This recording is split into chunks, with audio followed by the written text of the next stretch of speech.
اعوذ باللہ من الشیطان الرجیم بسم اللہ الرحمن الرحیم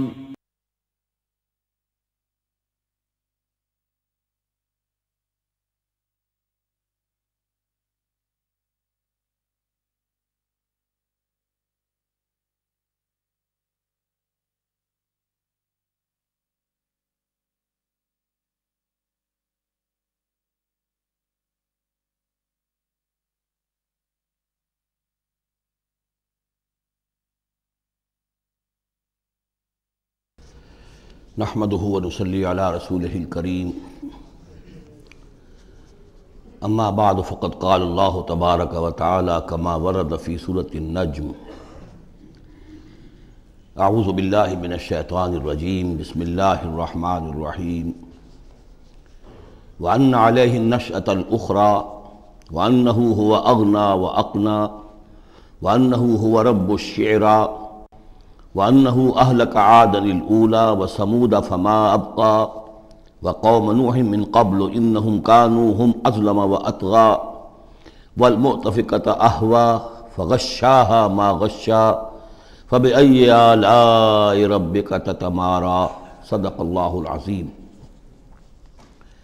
اور یہ کہ اللہ ہی کے ذمے ہے دوبارہ اٹھا دینا، اور یہ کہ اسی نے دولت دی، اسی نے خزانہ دیا، لیکن اس کے ایک معنی یہ بھی ہے کہ اسی نے جس کو بھی فقر آتا ہے اسی کی طرف سے آتا ہے۔ اغنا اقنا، اقنا چونکہ یہ باب افعال ہے تو اس میں سلب ماخذ کا ایک مفہوم بھی ہوتا ہے۔ وَأَنَّهُ هُوَ رَبُّ الشِّعْرَىٰ، وہ ستارہ جس کی کہ عام طور پر پرستش کی جاتی تھی، یہ کہ اس کا رب بھی وہی ہے۔ وَأَنَّهُ أَهْلَكَ عَادًا الْأُولَىٰ، اور یہ کہ اسی نے ہلاک کیا تھا پہلے عاد کو۔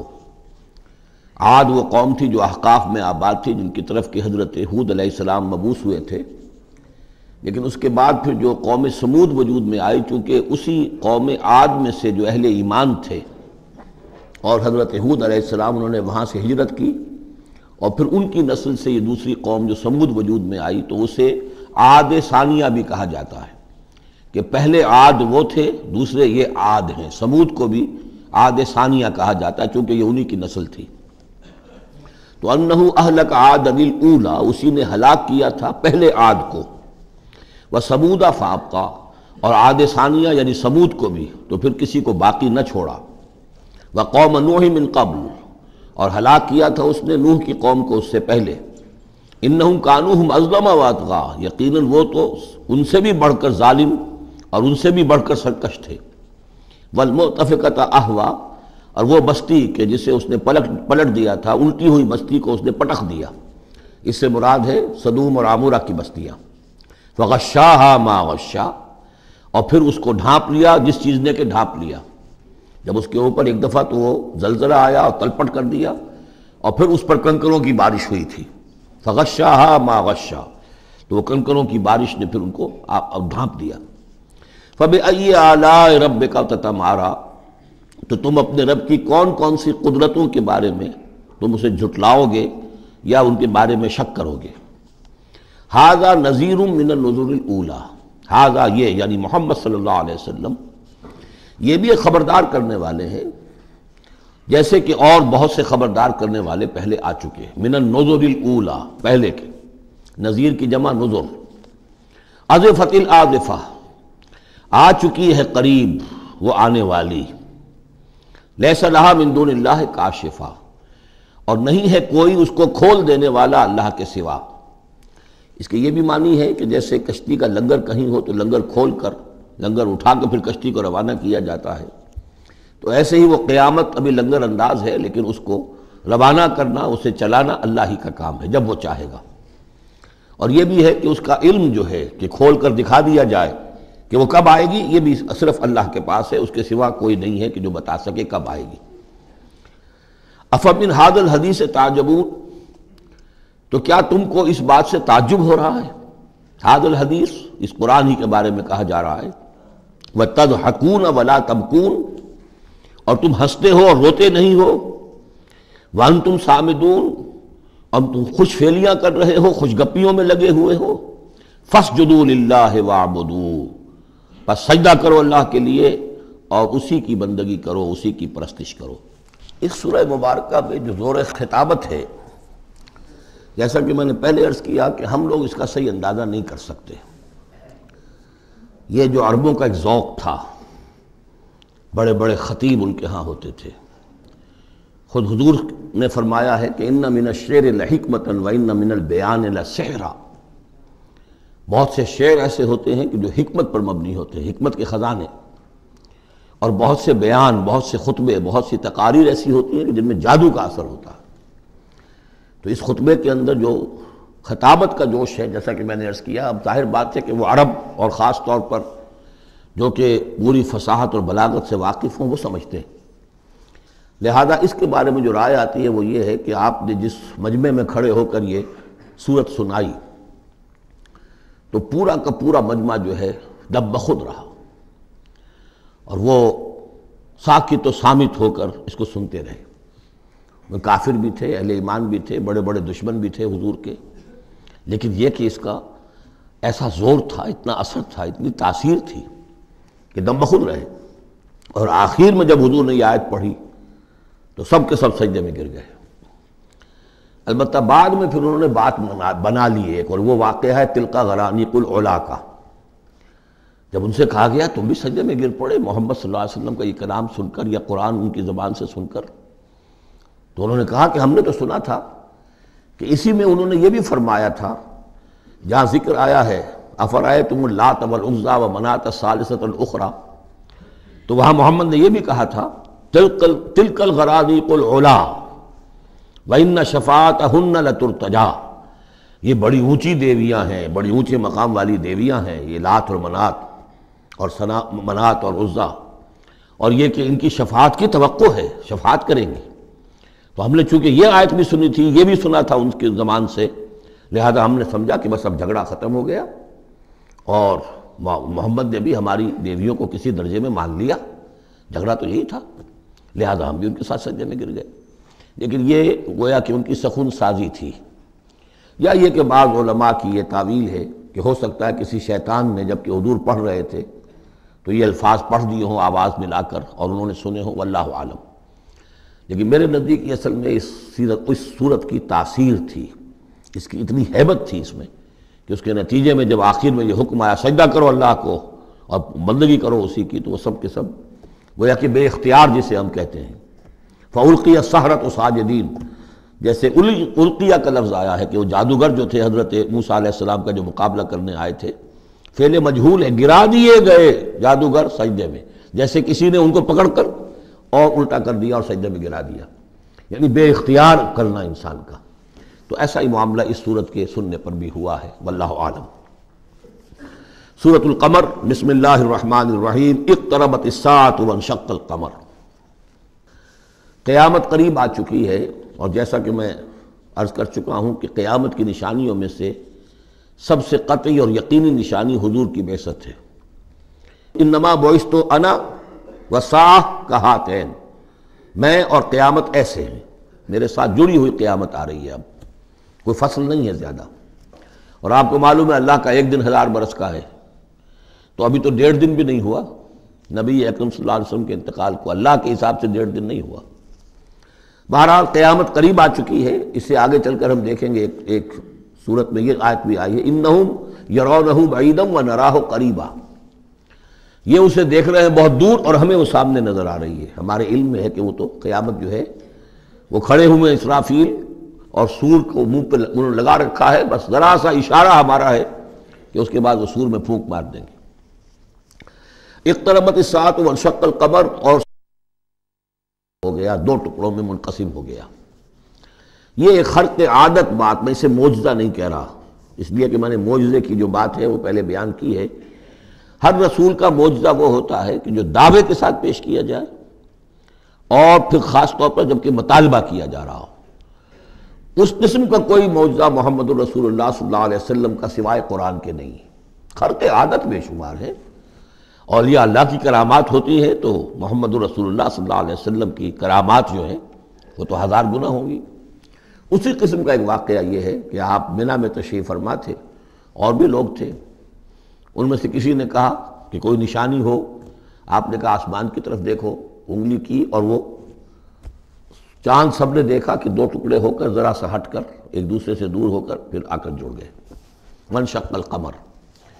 اب اس پر بعض لوگوں نے تو اس اعتبار سے اعتراض کیا جس اعتبار سے ہر خرق عادت کی تعویل کرنے کی کوشش کی ہے، سر سید احمد خان مرحوم اور ان کے مکتبہ فکر کے جو لوگ ہیں، لیکن بعض حضرات نے اس اعتبار سے بھی کہ تاریخی طور پر اس کا کوئی ثبوت نہیں ہے، لیکن یہ کہ یہ معلوم ہوتا ہے، ایک تو یہ کہ اس کا جواب یہ ہے کہ ظاہر بات ہے کسی جگہ پر دنیا میں اس وقت رات تھی، کسی وقت وہ دن تھا، اس میں چاند کو دیکھنے کا سوال ہی نہیں۔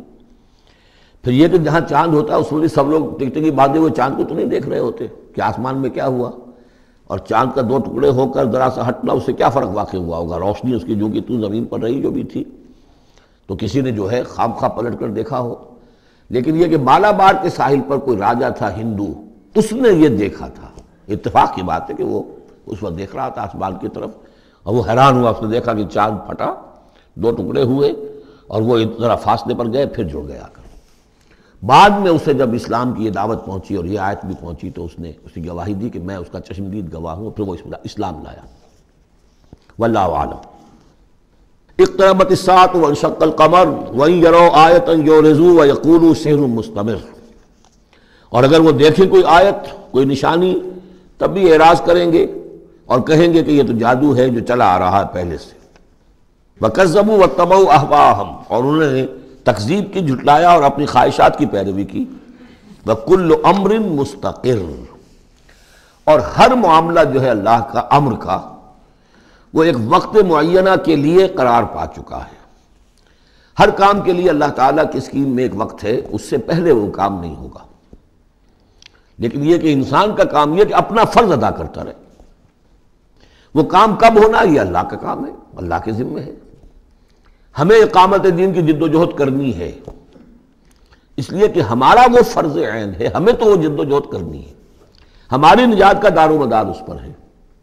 ہمارا کام یہ کہ سمجھیں اس جد و جہد کے لیے طریقہ کار کیا ہے، سیرت النبی سے اس کے لیے اخذ کریں، پھر یہ کہ اس کے کیا آداب ہیں، کیا شرائط ہیں، اور اس کے لیے جو ہے پوری طرح غور و فکر کریں، یہ بات دوسری ہے۔ پھر نظر ثانی بھی کرتے رہیں، کیونکہ اب کوئی معصوم تو ہے نہیں کہ جس کے پاس وقتاً فوقتاً جو ہے وہی آ رہی ہو اور ہدایت مل رہی ہو۔ اجتہاد ہی ہے، اجتہاد میں خطا بھی ہو جاتی ہے، بڑے سے بڑے آدمی سے ہو سکتی ہے، لیکن یہ سب کچھ اپنی جگہ پر، فرض اپنی جگہ ہے، جد و جہد کرو۔ باقی ہو سکتا ہے تمہاری زندگی میں نہ آئے، کوئی پرواہ نہیں، تمہیں اپنا فرض ادا کرنا ہے، تم سرخرو ہو جاؤ اللہ کے ہاں کہ اللہ میں نے زندگی اسی کام میں لگا دی، بس تم کامیاب ہو جاؤ گے۔ باقی کب اللہ کو یہ کرنا یہ اللہ جانتا ہے۔ اس حوالے سے اصل میں جو لوگ ذرا ان چیزوں میں عجلت کے شکار ہو جاتے ہیں، پھر وہ یہ ہے کہ اگر دیکھتے ہیں کہ یہ تو کام نہیں ہو رہا، سیدھے طریقے سے نہیں ہو رہا، تو الٹے سیدھے طریقے، ٹیڑھی انگلیوں سے گھی نکالو اگر سیدھے سے نہیں نکل رہا، بائی ہک اور بائی کرک، دائیں بائیں سے کسی طریقے سے، پھر وہ غلطیاں ہوتی ہیں، پھر وہ تحریکیں جو ہیں غلط راستوں پہ پڑ جاتی ہیں۔ اصل غلطی یہی ہوتی ہے کہ یہ نہ سمجھا جائے کہ اس کو کر گزرنا میرا فرض ہے، نہیں نہیں نہیں، اس کو کرنے کی جد و جہد میں تن من دھن لگا دینا میرا فرض ہے، کر گزرنا یہ اللہ کے ذمہ ہے، وہ کب چاہے گا کہ یہ ہو اسی وقت ہوگا۔ وَلَقَدْ جَاءَهُم مِّنَ الْأَنبَاءِ مَا فِيهِ مُزْدَجَرٌ، ان کے پاس وہ خبریں آ چکی ہیں، انباء الرسل، جس میں ڈانٹ ہے، ان کے لیے تہدید ہے، اگر ان خبروں کو وہ سنیں اور سمجھیں تو ان کے لیے بھی اس میں سبق ہے۔ حکمتٌ بالغۃ، جہاں وہ ڈانٹ اور ڈپٹ ہے اس کے اندر، وہیں پر حکمت بھی ہے پوری، اور بالغہ پوری حکمت۔ فما تغنی النذر، لیکن یہ کہ یہ جو بھی آئے خبردار کرنے والے، ان سے ان کو کوئی فائدہ نہیں پہنچا۔ فتول عنہم، کوئی ہر صورت میں آپ دیکھ رہے ہیں، اے نبی ذرا آپ درگزر کیجئے، آپ ذرا توجہ ہٹا لیجئے۔ فتول عنہم، تو آپ ذرا ان سے آپ اپنا رخ پھیر لیجئے۔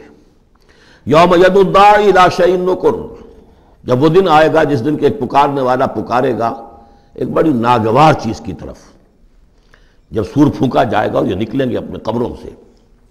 خش عن ابصارہم، ان کی نگاہیں زمین میں گڑی ہوئی ہوں گی۔ یخرجون من الاجداث کانہم جراد منتشر، یہ اپنی قبروں سے ایسے نکل کر آئیں گے جیسے کہ ٹڈی دل پھیلا ہوا ظاہر بات ہے ایک ایک جگہ پر نہ معلوم کتنے کتنے لوگ جو ہیں وہ دفن ہیں. اب پورے 10,000 برس نسل انسانی زمین پر اگر رہی ہے، یا ہو سکتا ہے اس سے بھی زیادہ ہو، اللہ عالم، تو پھر یہ کہ آخر انسان جو نکلیں گے، جو بڑے بڑے شہر گنجان آباد علاقے تھے وہاں سے جو نکلیں گے ٹڈی دل، جراد المنتشر، مہطعین الی الداعی، اور وہ دوڑتے ہوئے آئیں گے پکارنے والے کی پکار پر. یقول الکافرون ھذا یوم عسیر، ساتھ ہی وہ کافر جو ہیں، کیونکہ جیسا کہ آگے چل کر ہم پڑھیں گے سورہ قیامہ میں، بل الانسان علی نفسہ بصیرہ، ہر انسان کو معلوم ہوگا میں کتنے پانی میں ہوں، کہاں کھڑا ہوں، میں نے زندگی کہاں گزاری تھی. تو کافر کہیں گے، یقول الکافرون ھذا یوم عسیر، یہ تو بڑا سخت دن ہے. کذبت قبلہم قوم نوح، اب دیکھیے کہ اس میں سورہ نجم میں انباء الرسل نہیں تھی، دلائل عقلی اور آیات آفاقی وہ ساری گفتگو تھی. اب یہاں پر یہ اس کا جوڑا ہے قمر، اس میں انباء الرسل ہے، وہی جوڑے کی جو سورہ انعام اور سورہ اعراف جو اس کا مکمل ترین سمجھیے کہ ایک مثال تھی، اس کے لیے ایک نمونہ، تو اسی طریقے پر آپ کو یہ تقسیم ملے گی. کذبت قبلہم قوم نوح، جھٹلایا تھا ان سے پہلے نوح کی قوم نے، فکذبوا عبدنا، انہوں نے ہمارے بندے کو جھٹلا دیا. وقالوا مجنون وازدجر، کہا مجنون ہے، پاگل ہو گیا ہے، اور جھڑک دیا گیا ہمارا وہ بندہ، ہمارا وہ جل قد رسول. فدعا ربہ، تو اس نے پکارا اپنے رب کو، انی مغلوب فانتصر، میں تو اب مغلوب ہو گیا ہوں، مجھ پر غلبہ پا لیا اس قوم نے، بس میری مدد فرما اور انتقام لے. جیسے کہ ہم پڑھ چکے ہیں، وَلَقَدْ سَبَقَتْ كَلِمَتُنَا لِعِبَادِنَا الْمُرْسَلِينَ إِنَّهُمْ لَهُمُ الْمَنْصُورُونَ وَإِنَّ جُنْدَنَا لَهُمُ الْغَالِبُونَ. یہ بات تو ہماری بہت پہلے سے طے شدہ ہے ہمارے رسولوں کے بارے میں، کہ ان کی مدد ہو کر رہے گی اور ہمارا لشکر جو ہوگا وہی غالب آ کر رہے گا. تو جب انہوں نے یہ دعا کی، دہائی دی، انی مغلوب فانتصر ففتحنا ابواب السماء بماء منہمر، تو ہم نے کھول دیے آسمان کے دروازے اس پانی کے ساتھ جو پھر چھاجوں برستا رہا مسلسل. وفجرنا الارض عیونا، اور ہم نے زمین کو بھی پھاڑ دیا جگہ جگہ سے، چشمے اس میں سے نکال دیے. آسمان سے پانی برس رہا ہے، زمین کے چشمے جو ہے ابل پڑے ہیں، ہمالیہ کے چشمے ابلنے لگے، تو گویا کہ اس زمین پہ سے بھی چشمے جو ہے پھوٹ گئے. فجرنا الارض عیونا فالتقى الماء، پانی مل گیا، آسمان سے برسنے والا پانی اور زمین کے چشموں میں سے نکلنے والا پانی دونوں نے مل کر، فالتقى الماء على امر قد قدر، ایک ایسی بات کے لیے کہ جو طے ہو چکی تھی، جس کا اللہ کی طرف سے فیصلہ ہو چکا تھا، یعنی پوری قوم کے غرق ہونے کی بات. وحملناه على ذات الواح ودسر، اور ہم نے اسے سوار کرا دیا اس چیز میں کہ جو بنی ہوئی تھی لکڑی کے تختوں اور کیلوں سے، یعنی کشتی. تجری بأعیننا، اور وہ کشتی چل رہی تھی ہماری نگاہوں میں، ہم دیکھ رہے تھے ہمارے سامنے. جزاء لمن کان کفر، اور یہ بدلہ تھا اس کا، اس کے لیے کہ جس کی ناقدری کی گئی تھی، ہم نے اسے بچایا اور اس کے ساتھ اس کے صاحب ایمان ساتھیوں کو بچایا. وَلَقَدْ تَرَكْنَاهَا، اور ہم نے اسے چھوڑ دیا ہے، آیتاً، ایک نشانی کے طور پر، فَهَلْ مِن مُدَّكِرٍ، تو ہے کوئی کہ جو اس سے نصیحت اخذ کرے. جیسا کہ میں نے عرض کیا، یہ کشتی بھی جیسے شداد کی جنت جو ہے اب دنیا میں معلوم ہو گئی ہے کہ وہ نیچے ریت کے اندر دبی ہوئی موجود ہے، اور جیسے یہ حضرت لوط جہاں بھیجے گئے تھے ان شہروں کے بھی کھنڈرات اب معلوم ہو گیا ہے کہ سمندر کی تہہ میں موجود ہیں، اسی طرح سمجھ لیجئے کہ وہ کشتی بھی ایک روز کھل کر سامنے آ جائے گی. فَكَيْفَ كَانَ عَذَابِي وَنُذُرِ، تو کیسا ہوا میرا عذاب اور میرا خبردار کرنا، کھڑکھڑا دینا، ڈرا دینا. وَلَقَدْ يَسَّرْنَا الْقُرْآنَ لِلذِّكْرِ فَهَلْ مِن مُدَّكِرٍ، یہ ہے وہ چیلنجنگ انداز قرآن کا. ہم نے تو قرآن کو آسان کر دیا ہے نصیحت اخذ کرنے کے لیے، سبق حاصل کرنے کے لیے، رہنمائی حاصل کرنے کے لیے. تو فَهَلْ مِن مُدَّكِرٍ، تو ہے کوئی جو اس سے سبق حاصل کرے. جو لوگ اس صورت کو آج پڑھ رہے ہیں، اور یہ 4 دفعہ یہ آنی ہے، یہ آیت، یہ ترجیحی آیت ہے، دوہرا کر آ رہی ہے یہاں پر. یہ آپ میں سے ہر ایک کے لیے اللہ تعالیٰ کی طرف سے ایک اتمام حجت ہے کہ آپ اگر اب بھی کمر نہیں کستے، عربی سیکھنے کے لیے وقت نہیں نکالتے، قرآن کو سمجھنے کا اگر عزم مصمم نہیں کرتے، تو گویا کہ اللہ تعالیٰ کی طرف سے جو جو پرسش ہے اور جو پوچھا جائے گا وہ اور سخت ہو جائے گی.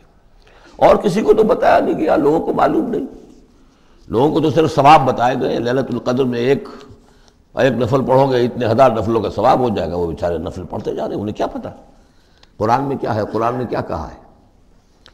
تو فرمایا وَلَقَدْ يَسَّرْنَا الْقُرْآنَ لِلذِّكْرِ. تم یہ نہیں کہہ سکو گے اللہ بہت مشکل کتاب تھی. یہ نہیں، بہت آسان کتاب ہے. باقی رہ گئی ایک زبان، تو عربی زبان کو مردہ زبان تو نہیں ہے.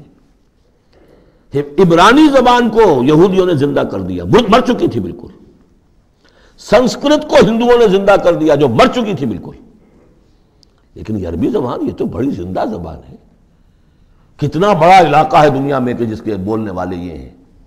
آج کوئی انٹرنیشنل فورم ایسا نہیں ہے جس میں عربی زبان میں ترجمہ ساتھ نہ ہوتا ہو. یہ تو دنیا کی مانی ہوئی چوٹی کی زبانوں میں سے ہے. اردو کا ترجمہ نہیں، حالانکہ بڑی تعداد میں لوگ ہیں اردو بولنے والے بھی، لیکن UN میں یا کہیں اور اس طرح کے اداروں میں اردو کا ترجمہ نہیں ہے. لیکن جن زبانوں میں وہاں سائملٹینیس ترجمے ہوتے ہیں ان میں عربی زبان شامل ہے. تو لیونگ لینگویج ہے، زندہ زبان ہے، سیکھنے میں کیا دقت ہے.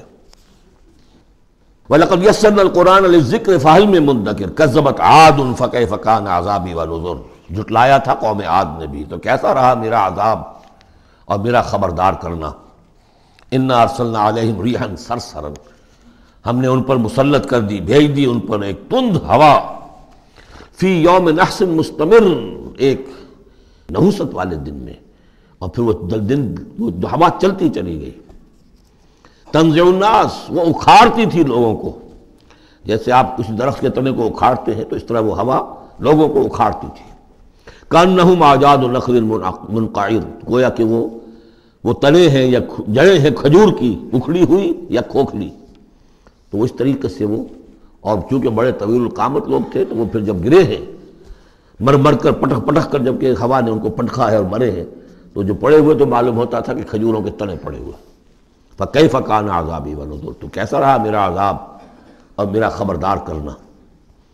وَلَقَدْ يَسَّرْنَا الْقُرْآنَ لِلذِّكْرِ فَهَلْ مِن مُدَّكِرٍ. پھر دوہرا دیا گیا، پھر کان کھول کر سن لیجیے. ہم نے تو اس قرآن کو آسان کر دیا ہے سبق حاصل کرنے کے لیے، نصیحت اخذ کرنے کے لیے. تو ہے کوئی کہ جو اس سے سبق حاصل کرے، رہنمائی اخذ کرے. کذبت ثمود بالنذر. اسی طرح قوم ثمود نے بھی جھٹلایا خبردار کرنے والوں کو. فقالوا ابشرا منا واحدا نتبعہ.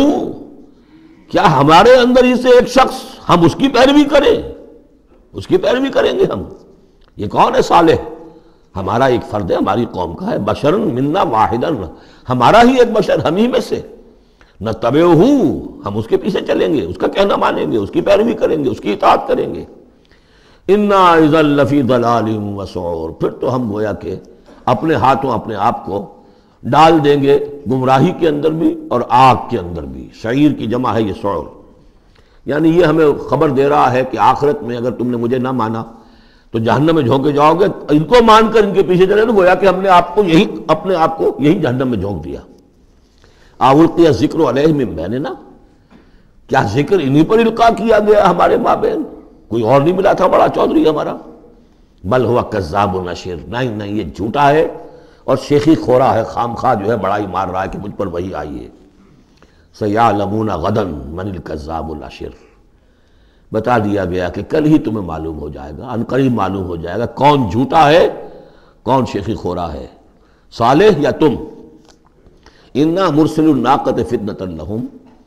ہم بھیج دیتے ہیں یہ اونٹنی کا جو معجزہ انہوں نے طلب کیا تھا، یہ ان کے لیے فتنہ ہے، ان کے لیے آزمائش ہے. فارتقبہم واصطبر. تو سب اب ان کا انتظار کیجئے.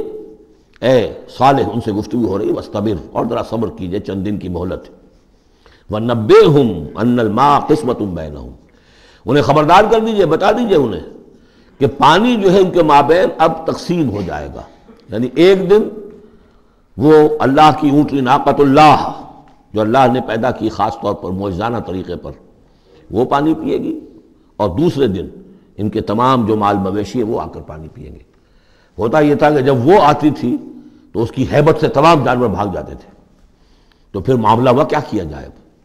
تو طے کیا گیا کہ اب باری مقرر کر دی جائے، ایک دن وہ آئے گی اور سارے چشمے کا پانی پی جاتی تھی، اور دوسرے دن پھر یہ کہ وہ اپنے مویشی لاتے تھے اور پلاتے تھے. ان الماء قسمۃ بینہم کل شرب محتضر.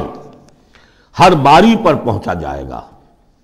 فنادوا صاحبہم، تو انہوں نے پکارا اپنے ایک صاحب کو، اپنے ایک جو زیادہ ان میں سخت تھا، فتعاطا، اس کی دہائی دی کہ یہ کرو بھائی کوئی علاج اس کا، اس اونٹنی کا۔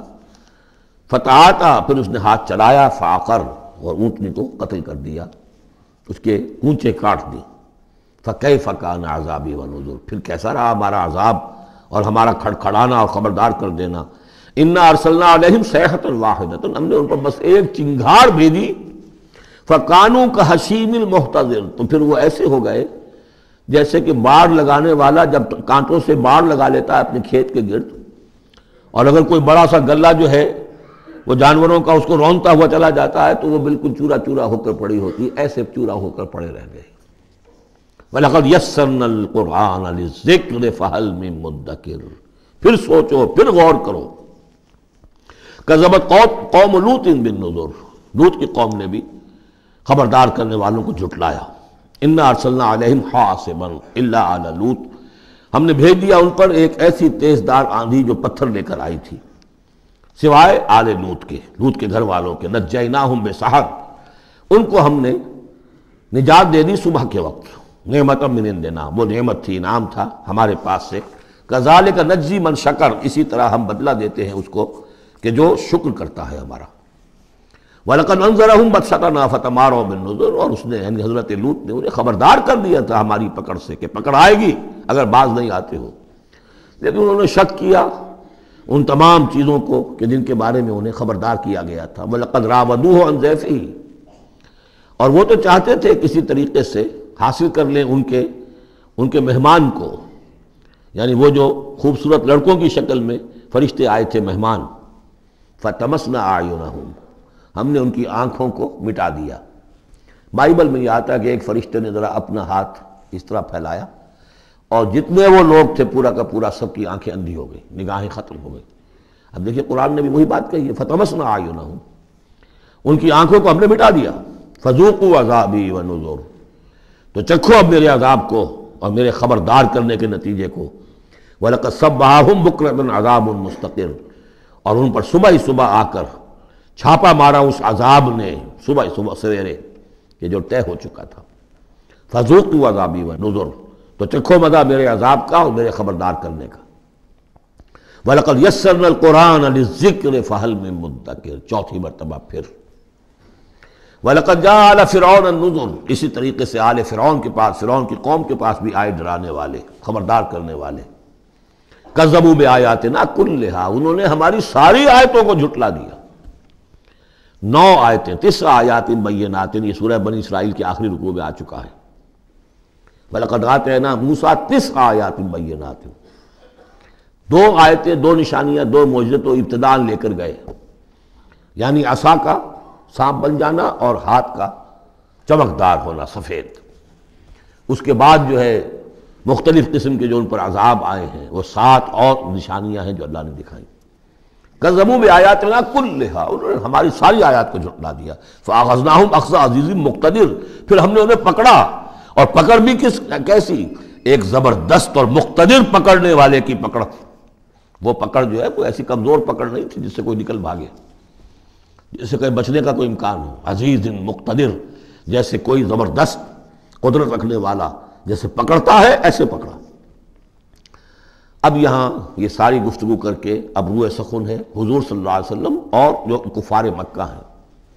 اکفارکم خیر من اولئکم، بھلا اے قریش تم سوچو کیا تمہارے کفار جو ہیں، جو تم میں سے جو لوگ جو کفر کر رہے ہیں، وہ بہتر ہیں ان کافروں سے؟ اگر ان پر اللہ کا عذاب آیا تھا تو تم پر کیوں نہیں آ جائے گا؟ اکفارکم خیر من اولئکم ام لکم براۃ فی الزبر، یا تمہارے لیے اللہ تعالیٰ کی طرف سے کوئی فارغ خطی ہے، کوئی ایشورنس ہے کسی سابقہ کتابوں میں کہ تم پر عذاب نہیں آئے گا؟ اگر ان پر عذاب آیا، ان کو اللہ نے ہلاک کر دیا، ان کو برباد کر دیا، تو کون سی رکاوٹ ہے؟ کیوں نہیں تم پر آئے گا؟ ام یقولون نحن جمیع منتصر، کیا ان کا خیال ہے کہ ہماری بڑی جمعیت ہے، ہم طاقتور ہیں اور ہم بدلہ لینے پر قادر ہیں؟ سیہزم الجمع ویولون الدبر، ان قریب ان کی جمعیت شکست کھا جائے گی۔ آخر غزوہ بدر میں کیا ہوا؟ ویولون الدبر، اور وہ پیٹھ دکھائیں گے اور بھاگیں گے۔ تو روایت سیرت میں جو آتا ہے واقعہ کہ حضور نے جو طویل دعا کی اور طویل سجدہ کیا بدر سے ایک شب پہلے، طویل ترین دعا آپ نے کی، طویل ترین سجدہ کیا، اس میں جو دعا کی اس میں یہاں تک الفاظ آئے کہ اللہ اگر یہ سب ہلاک ہو گئے جو میری 15 برس کی کمائی ہے جو میں نے لا کے میدان میں ڈال دی ہے، پھر قیامت تک تیری بندگی کرنے والا کوئی نہیں ہوگا۔ کیوں؟ کہ میں تیرا آخری رسول ہوں، میرے بعد کوئی نبی نہیں، کوئی رسول نہیں، میری 15 برس کی کمائی یہ ہے جو میں نے لا کے یہاں ڈال دی ہے۔ تو اس کے بعد پھر حضرت ابوبکر نے بھی کہا، وہ پہرے پر کھڑے ہوئے تھے کہ بس حسبک حسبک، حضور بس کیجئے بس کیجئے، لیکن عین اسی وقت پھر یہ آپ نے سر اٹھایا تو کہا، یہی آیت پڑھتے ہوئے آپ کی زبان مبارک پر یہ آیت جاری تھی اس وقت، سَيُهْزَمُ الْجَمْعُ وَيُوَلُّونَ الدُّبُرَ، یہ جمعیت جو ہے ہزار کی یہ شکست کھا جائے گی اور یہ سب پیٹھ دکھا کر بھاگیں گے۔ بَلِ السَّاعَةُ مَوْعِدُهُمْ وَالسَّاعَةُ أَدْهَىٰ وَأَمَرُّ، بلکہ یہ تو چھوٹے موٹے عذاب ہیں جو دنیا میں آئیں گے، شکست ہو جائے گی اور کچھ مارے جائیں گے 70 ان کے، یا کچھ اور ہو جائے گا، یا ذلت ہو جائے گی، رسوائی ہو جائے گی۔ سن 9 ہجری میں اعلان عام کر دیا جائے گا قتل عام کا، اور پھر یہ جو ہے پھر یہ ایمان لائیں گے یا عرب چھوڑ کے بھاگ جانے پر مجبور ہو جائیں گے۔ لیکن یہ چھوٹی چیزیں ہیں، بل الساعۃ موعدہم، اصل جو ان کے وعدے کا وقت ہے وہ ہے قیامت، والساعۃ ادھیٰ وامر، اور وہ قیامت جو ہے وہ بہت بڑی آفت بھی ہے اور بہت کڑوی بھی ہے۔ مرن کہتے کڑوے کو، اور امر سب سے زیادہ کڑوی۔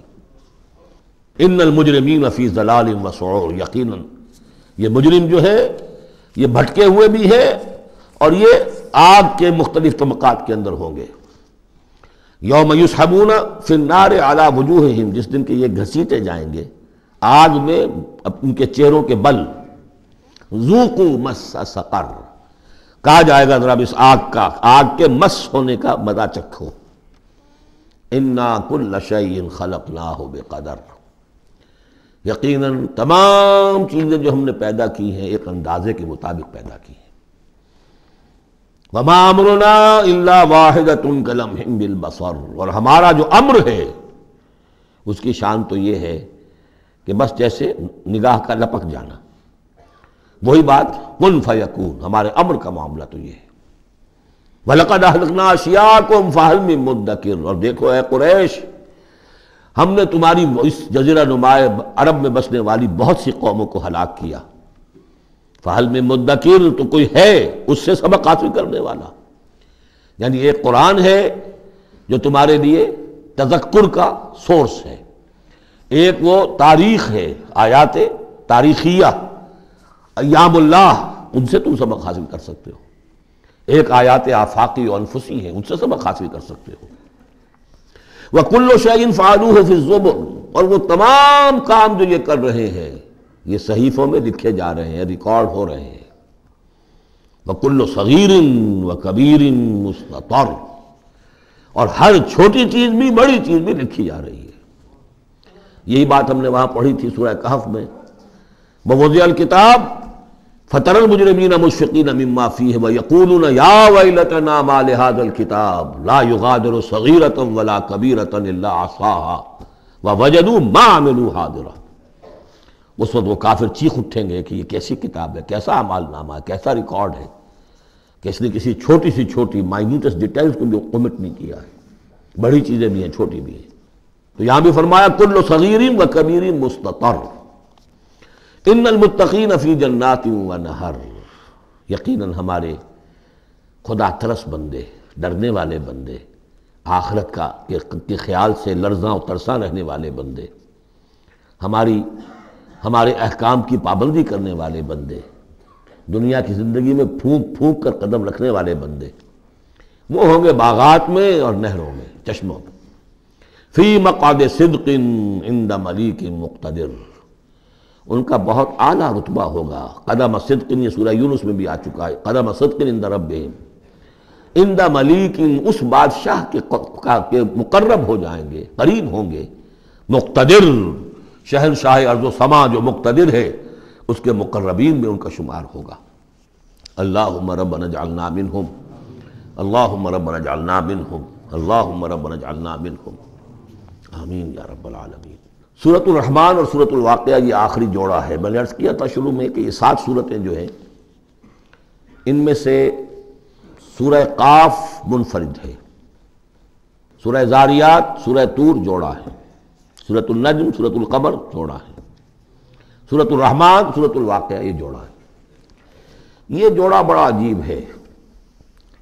قرآن مجید کی یہ 2 صورتیں ایسی ہیں کہ نبوت، رسالت، وحی، ان تینوں کے ذکر سے بالکل خالی، ذکر ہی نہیں۔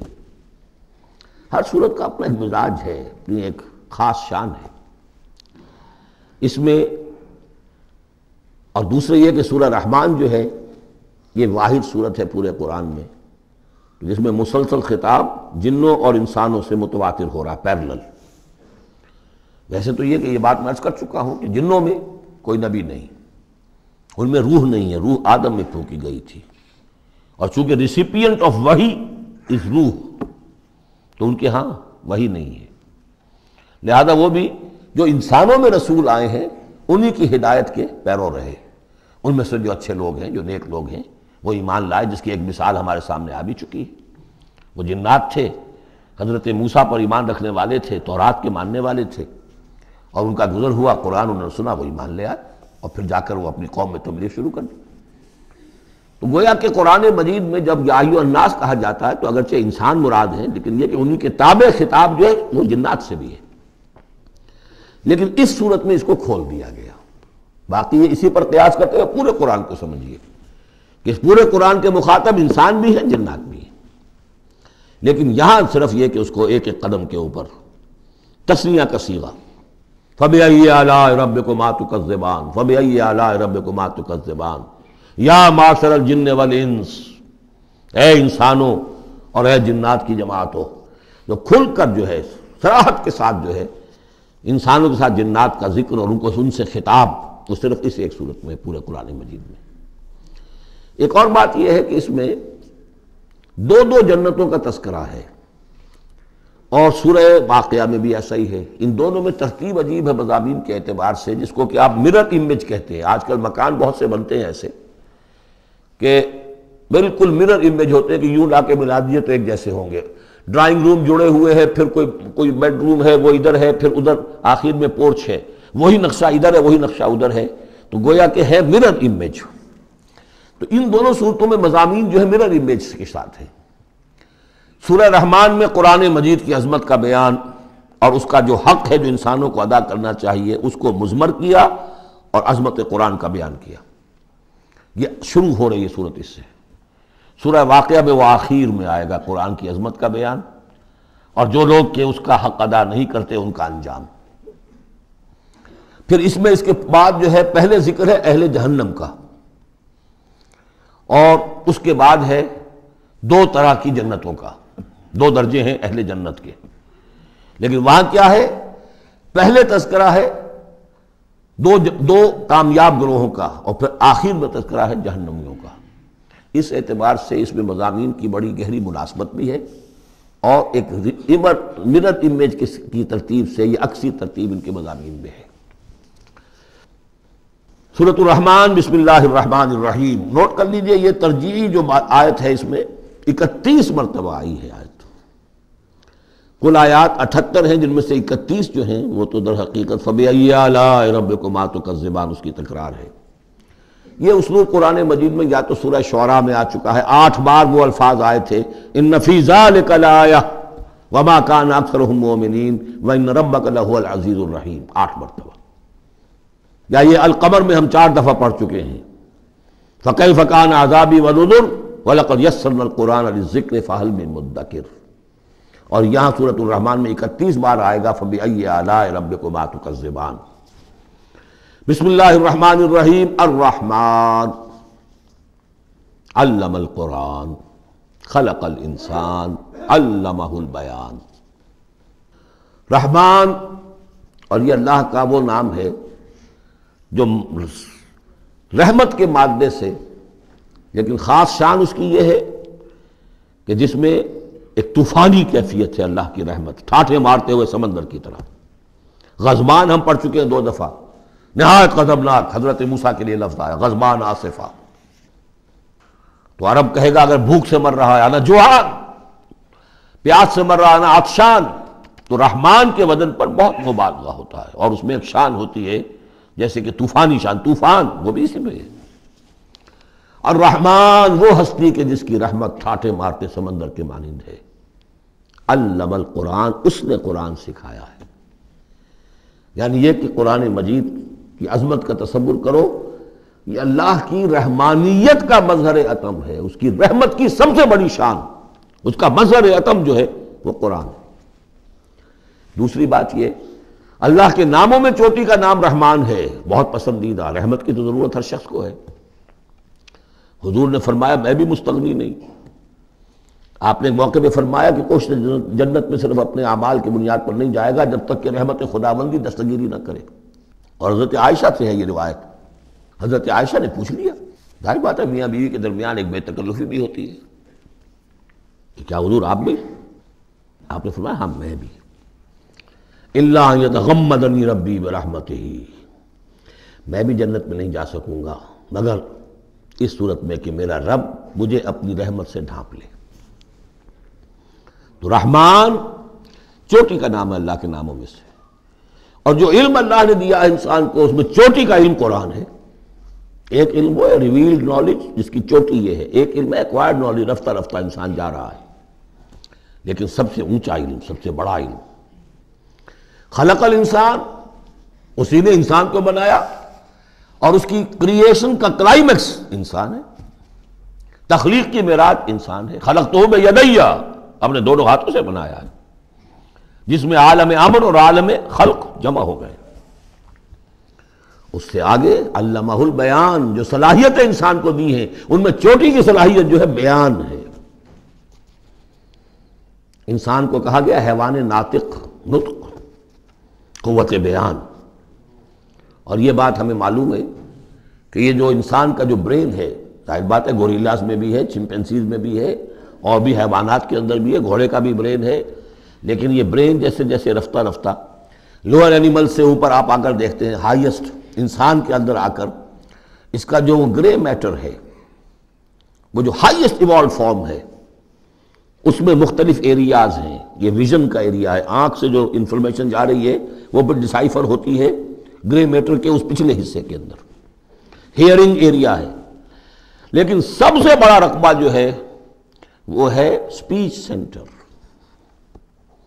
اور اس کے 2 حصے ہیں، دوسرے کی بات سننا اور سمجھنا، پھر اپنی بات کہنا. یہ 2 ایسپیکٹس ہیں اس کے. تو سپیچ سینٹر، اس میں دونوں چیزیں آ جائیں گی، کلام کا فہم اور پھر کلام کو دوسروں تک پہنچانا. تو علمہ البیان، اللہ نے صلاحیتیں تو اور بھی دی انسانوں کو بہت سی، آنکھ بھی دی، کان بھی دیا. لیکن یہ آنکھ اور کان تو حیوانات میں بھی ہے، بلکہ بعض حیوانات کی بصارت ہم سے کہیں زیادہ آگے ہے. بعض حیوانات وہ ہیں کہ جنہیں روشنی کی بھی ضرورت نہیں دیکھنے کے لیے، بغیر اندھیرے میں بھی دیکھتے. ہم تو اندھیرے میں نہیں دیکھ سکتے. اس طرح کان، گھوڑے کا کان جو ہے اس کے کان کھڑے ہو جاتے ہیں اینٹنا کی طرح سے. اگر کہیں سے آہٹ ہو، جب یہ اب تک گھوڑ سوار نے کچھ نہیں دیکھا، کھلا سنا ہے، لیکن ذرا سی آہٹ کہیں کی گھوڑے نے سن لی. اس حوالے سے باقی چیزیں جو ہیں ان میں تو یہ کہ علیحدہ علیحدہ گنا جائے گا تو صلاحیتیں باقی شاید انسان سے بہتر بھی دوسرے حیوانات میں ہیں. سونگھنے کی صلاحیت کتے میں جتنی ہے ہمارے پاس تو 1/100 بھی نہیں ہے. حیوانات میں سونگھنے کا ایریا جو ہے وہ بہت بڑا ہوتا ہے برین کے اندر. وہ سونگ کر چیزوں کو اندازہ کرتے ہیں کھانے کی ہے کہ نہیں ہے. لیکن انسان کے ہاں آ کر ہائیسٹ لیول آف برین میں یہ اسپیچ سینٹر ہے. اب یہ جو 4 آیتوں سے 3 جملے بنے، الرحمن آیت 1 ہو گئی لیکن جملہ تو نہیں بنا. الرحمن مبتدا ہے، علم القرآن خبر ہے، جملہ اب بنا. تو جملے 3 ہوئے، الرحمن علم القرآن خلق الانسان علمہ البیان. اس کو جو ریشو پروپورشن کا قاعدہ ہوتا تھا نسبت و تناسب کا حساب میں، ارتھمیٹک میں 3 ویلیوز دی گئی ہیں، چوتھی تلاش کرو. چوتھی ویلیو اس میں کیا ہے جو مضمر ہے، چھپی ہوئی ہے. انسان کو جو بہترین صلاحیت اللہ نے دی ہے قوت بیان، اس کا مصرف بھی ہونا چاہیے بہترین. اس کا بہترین مصرف یہ ہے کہ قرآن سمجھو اور سمجھاؤ. قرآن پڑھو اور پڑھاؤ۔ جیسے کہاوت ہے کہ توپ اس لیے نہیں بنتی کہ اس سے مکھیاں ماری جائیں، اسی طرح اتنی بڑی صلاحیت جو تمہیں اللہ نے دی ہے، اسی صلاحیت کو وکلاء استعمال کرتے ہیں نا، جو اچھا آرگو کر سکے اس کی فیس بڑھتی چلی جاتی۔ ڈیماگوگ کوئی لیڈر ہے، بڑی اچھی تقریر کر سکتا ہے، وہ مرنے مارنے پر جو ہے مجمع کو آبادہ کر دے گا، لوگوں کو آبادہ کر دے گا، وہ اپنی گردنیں کٹوا دیں گے، لیڈر بن جائے گا۔ تو یہ صلاحیت جو ہے اس لیے نہیں ہے کہ تو دنیا میں لیڈریاں اپنی بناؤ اس کے ذریعے سے، اس کا مصرف کیا ہے؟ قرآن سمجھو اور سمجھاؤ۔ یہ ہے بیان، اللہ کا بیان۔ اس بیان کو سمجھنا، پہلے تو اسپیچ سینٹر کا وہ حصہ جو ہے اس کو سمجھے، اور پھر اسپیچ سینٹر کا جو دوسرا جو حصہ ہے وہ اس کو بیان کرے۔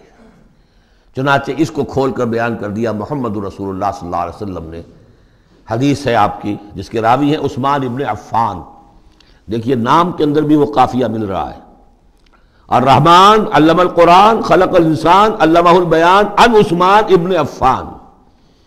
اب عفان کے بیٹے عثمان نے روایت کیا، حضور نے فرمایا خیرکم من تعلم القرآن وعلمہ، اور خیر یہاں پر سپرلیٹو کے سنس میں آ رہا ہے، تم میں بہترین لوگ وہ ہیں جو قرآن سیکھیں اور سکھائیں۔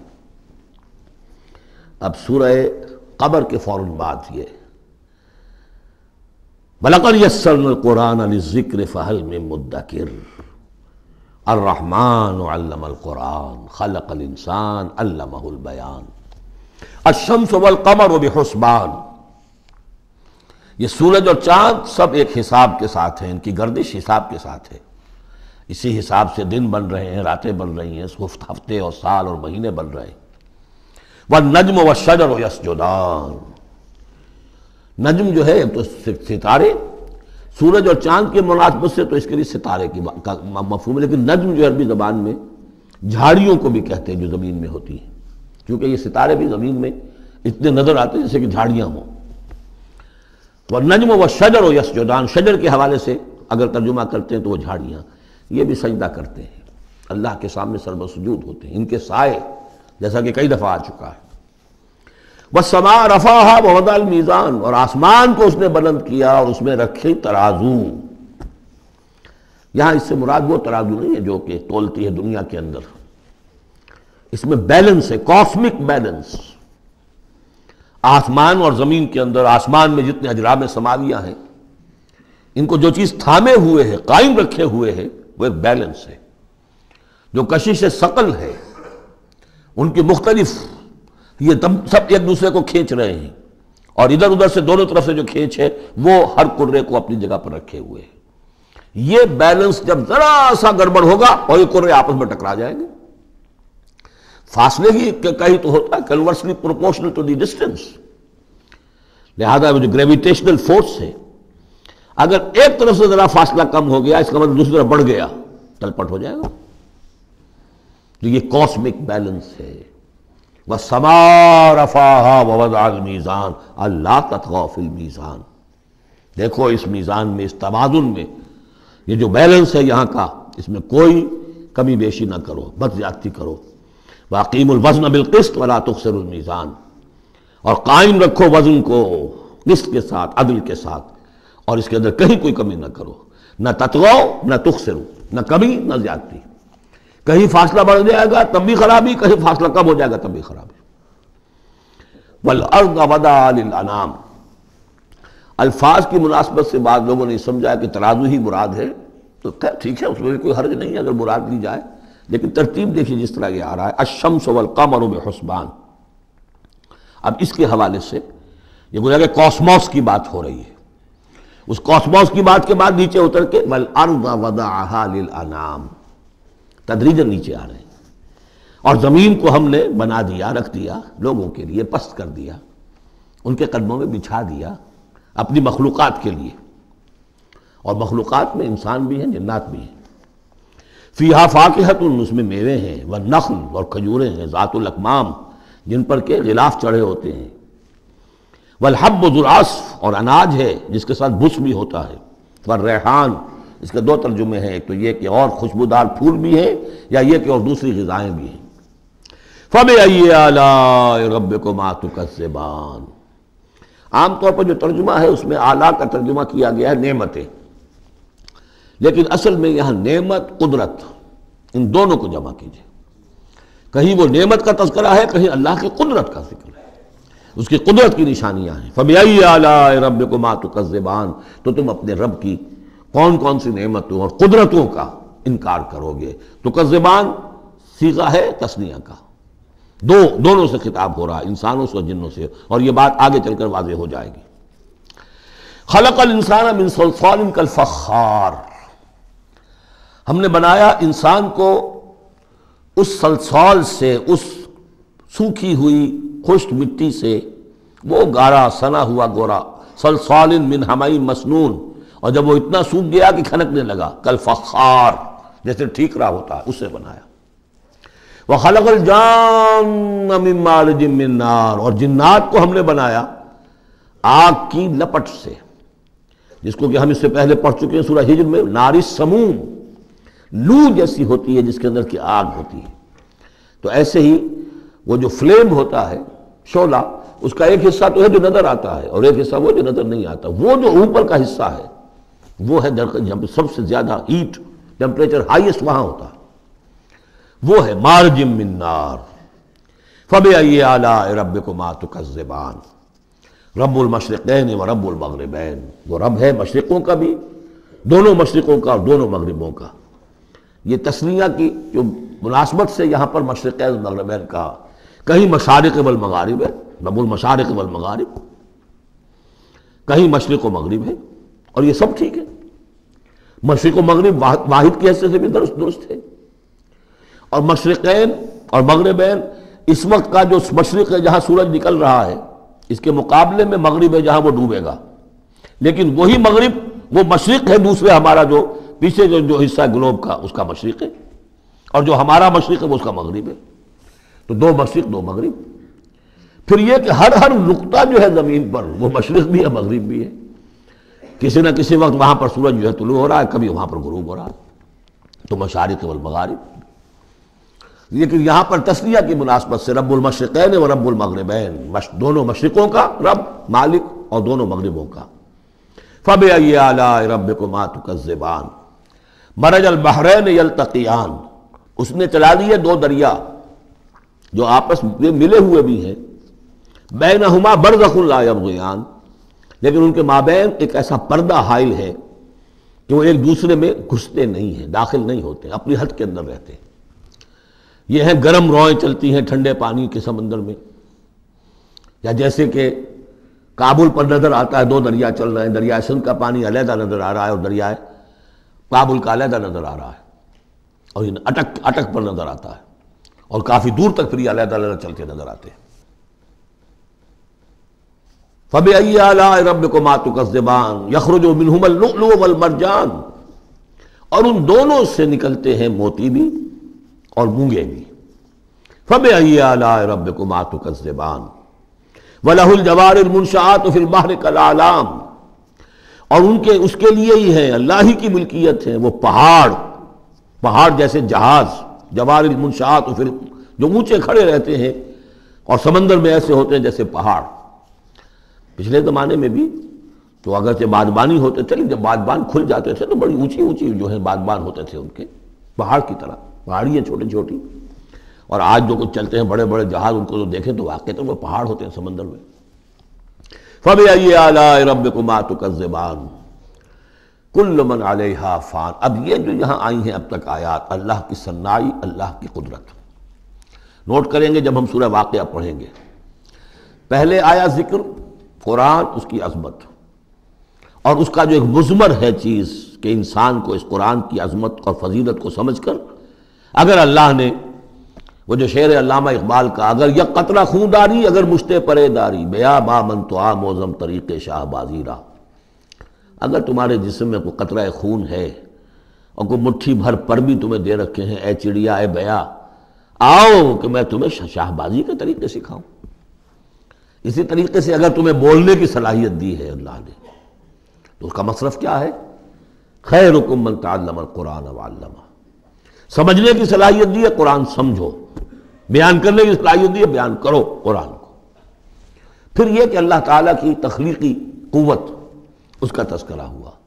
وہاں آپ دیکھیں گے یہ بالکل الٹی یہی ترتیب ہوگی، آخر میں قرآن مجید کی عظمت، اس سے پہلے اللہ کی تخلیقی عظمت، اللہ کے یہی جو اعلیٰ ہے، اس کے بعد اب پہلے جہنم والوں کا تذکرہ یہاں ہو رہا ہے، وہاں بعد میں ہوگا۔ فرمایا کل من علیہا فان، جو بھی ہے اس زمین پر جو بھی مخلوقات ہیں سب فنا ہونے والی ہے۔ وَيَبْقَى وَجْهُ رَبِّكَ ذُو الْجَلَالِ وَالْإِكْرَامِ، باقی تو رہے گا صرف تیرے رب کا منہ، تیرے رب کا چہرہ، جو بہت بزرگی والا ہے اور بہت عظمت والا ہے۔ اب یہ کہ اللہ کا چہرہ ہم کیا اس کو نہیں سمجھ سکتے، آیات متشابہات میں سے ہوگا۔ جو اس کا مفہوم سمجھیں گے وہ یہ ہے اللہ کی ذات باقی، باقی سب چیز اللہ تعالیٰ کے سوا سب فانی، پوٹینشلی سب فانی ہے، اپنے طور پر سب کسی کا وجود جو ہے اپنے بل پر قائم نہیں ہے۔ اللہ جب تک قائم رکھے تو در حقیقت وہ خود اپنے بل پر قائم نہیں ہے، وہ تو اللہ تعالیٰ نے ان کو قائم رکھا ہوا ہے۔ کل من علیہا فان اللہ باقی من کل فان، اللہ ہی باقی ہے، باقی تمام فانی ہے۔ وَيَبْقَى وَجْهُ رَبِّكَ ذُو الْجَلَالِ وَالْإِكْرَامِ فَبِأَيِّ آلَاءِ رَبِّكُمَا تُكَذِّبَانِ يَسْأَلُهُ مَنْ فِي السَّمَاوَاتِ وَالْأَرْضِ، جو بھی ہے آسمان اور زمین میں وہ سب اس کے در کے سوالی ہیں، اسی سے مانگ رہے ہیں۔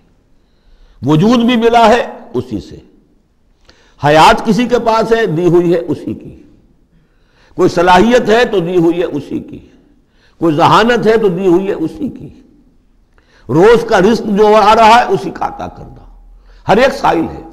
جو سورہ محمد میں ہم نے پڑھا کہ تم سب فقراء ہو واللہ هو الغنی وانتم الفقراء، تم سب کے سب محتاج ہو، تمہارا وجود مستعار، تمہاری حیات مستعار، تمہیں علم جو دیا اس نے دیا جتنا دیا۔ ولا یحیطون بشیء من علمہ الا بما شاء، تو تمہاری کیفیت یہ ہے۔ یسألہ من فی السماوات والارض، اسی سے مانگتا ہے جو بھی ہے آسمانوں میں اور زمین میں۔ کل یوم ہوا فی شان، وہ ہر دن ایک شغل میں ہے، اس کی ایک مصروفیت ہے۔ یا میرے نزدیک اشارہ ہے اسی بات کی طرف، یدبر الامر من السماء الی الارض ثم یعرج الیہ فی یوم کان مقدارہ الف سنۃ مما تعدون۔ تدبیر امر ہے، ایک دن کی تدبیر وہ کرتا ہے، کیا کچھ اگرچہ وہ ایک دن اس کا 1000 سال کا ہے، اس میں کیا کیا ہونا ہے، کس طرح سے ہونا ہے، پھر وہ احکام کی تنفیذ ہوتی ہے، پھر اس کی رپورٹ ہے، اس کو واپس جاتی ہے۔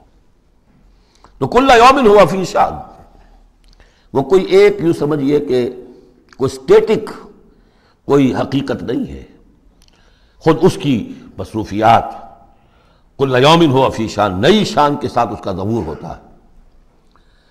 کل یوم ہوا فی شان فبأی آلاء ربکما تکذبان سنفرغ لکم ایھا الثقلان۔ اب یہاں پر کھل کر بات کی کہ یہ تکذبان کیوں کہا جا رہا ہے۔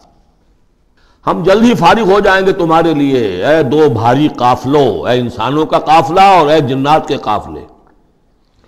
ابھی جو ہے اس کائنات کو ہم نے چلایا ہوا ہے، ابھی مہلتیں ہم نے دے رکھی ہیں، وقت مقرر کیا ہوا ہے، اجل مسمى ہے اس کائنات کی بھی اور ہر قوم کی بھی۔ لکل امت اجل، ہر امت کے لیے بھی ایک اجل ہے، ہر ایک فرد کی اجل ہے، وہ سب ہے، لیکن عنقریب ہم فارغ ہو جائیں گے تمہارے لیے، تمہیں اپنے پاس بلا دیں گے، تم سے حساب کتاب لیں گے، تم سے پوچھ گچھ ہوگی۔ فَبِأَيِّ آلَاءِ رَبِّكُمَا تُكَذِّبَانِ، تو اے جنات اور اے انسانوں کی جماعت ہو، تم اپنے رب کی کن کن نعمتوں کا اور کن کن صنائیوں کا، کن کن قدرتوں کا انکار کرو گے۔ بارک اللہ لی ولکم فی القرآن العظیم ونفعنی وإیاکم بالآیات والذکر الحکیم۔